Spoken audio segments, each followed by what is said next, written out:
Hi friends, it's Sajid and today I'm not wearing blue. Miracles aside, I'm actually here to do the rapid fire book tag. This tag was created by Girl Reading and I was not tagged by anyone to do it, but I feel like doing it, so I'm going to do it. Personally, I prefer physical books. I do love the idea of ebooks at the same time, and it's not something that I'm opposed to or something that I would not do. The only thing that prevents me from ebooks is the fact that personally I find them to be a bit overpriced for something that's, intangible. While hardcover books are beautiful, the prices of paperback books are much more beautiful. Plus, I have a slight preference for how paperbacks looks as opposed to hardcovers, and they're easier to carry around, easier to read, so paperbacks. I love going into bookstores because browsing in bookstores is like the best thing ever, especially when you're with friends. You're looking around at books, you're talking about books, you're actually getting to see the books, feel them, maybe read a couple passages from them before you decide to make your purchase. But I think in terms of actually buying the book, I prefer online shopping because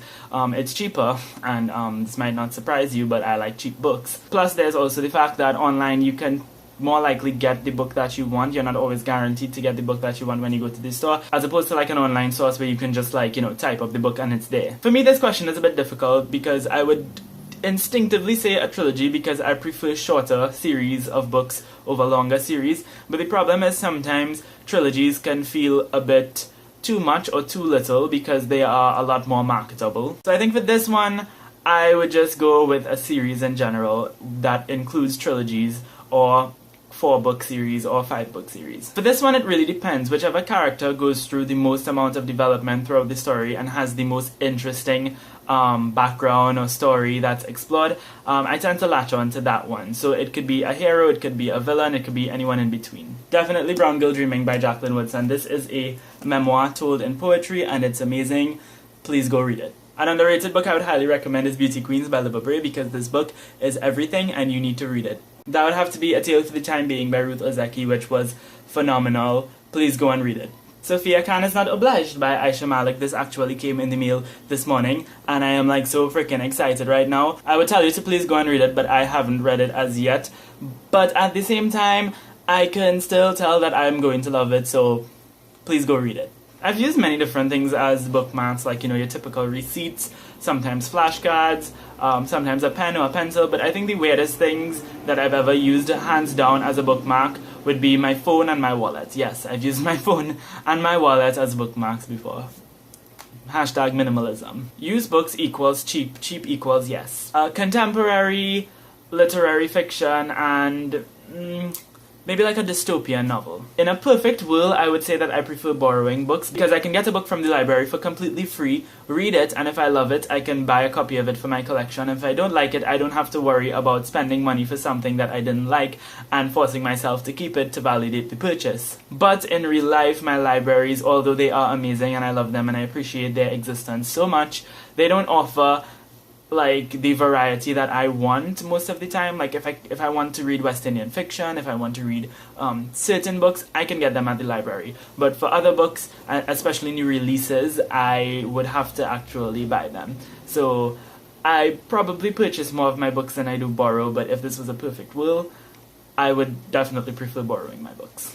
I would definitely have to say characters. I love and I appreciate a good plot, but I think what really connects me to a book, what really makes me entrenched in a story, is the story of the characters, what they are doing, their lives, how they change from point A to point B, and what they learn throughout the book. In the moment, a plot could be much more thrilling, but when it comes to the aftermath and the reflection of reading a book, I think the characters and their story and their development is what really sticks with me. For me, this one depends as well because some books need to be long to really flush out the story that they're trying to tell, whereas some books need to be short. And there are cases where some books that are meant to be short are a bit too long and vice versa. So it would really depend for me.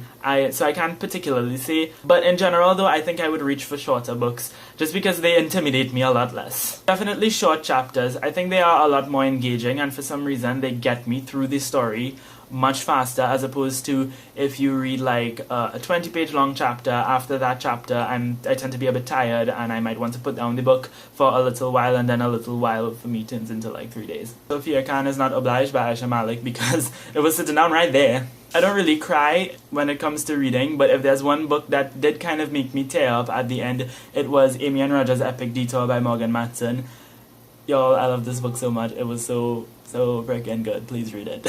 And the last book that made me laugh a hell of a lot was Beauty Queens by Libba Bray.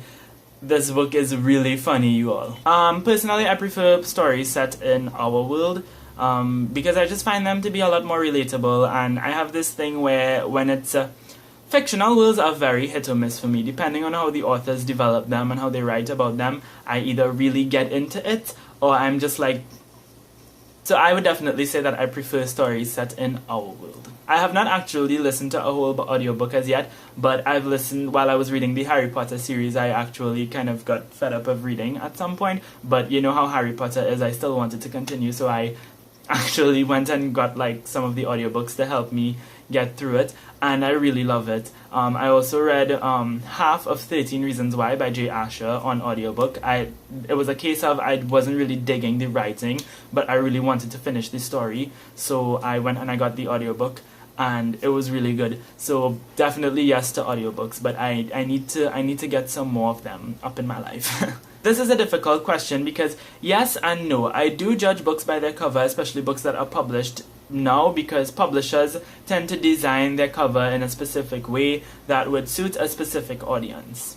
But in some cases, I find the covers of certain books to be a bit deceitful. So for example, Amy and Roger's Epic Detour by Morgan Matson. I didn't find this to be deceitful, so to say, but I don't find it to be really representative of what the story is about. I don't think it was too much of a romance, personally. This book was really more about Amy than it was about Roger and just her development throughout the story. So I think this cover is a bit inaccurate. But I love this book, and if I had just seen this cover, I don't think it would have been something I would have reached for had I not read like the back summary or heard what it's about. So when it comes to this question, it's a bit difficult for me to say that yes, I judge a book by its cover, or no, I don't. I absolutely adore book-to-movie adaptations because I love seeing what I was able to envision in my head come to life on the screen, and how well I was able to, how to say this, like internalize the author's writing. I actually preferred the movie to Ella Enchanted by Gail Carson Levine than I did the book. It could be because I actually grew up watching the movie and I love it quite a lot.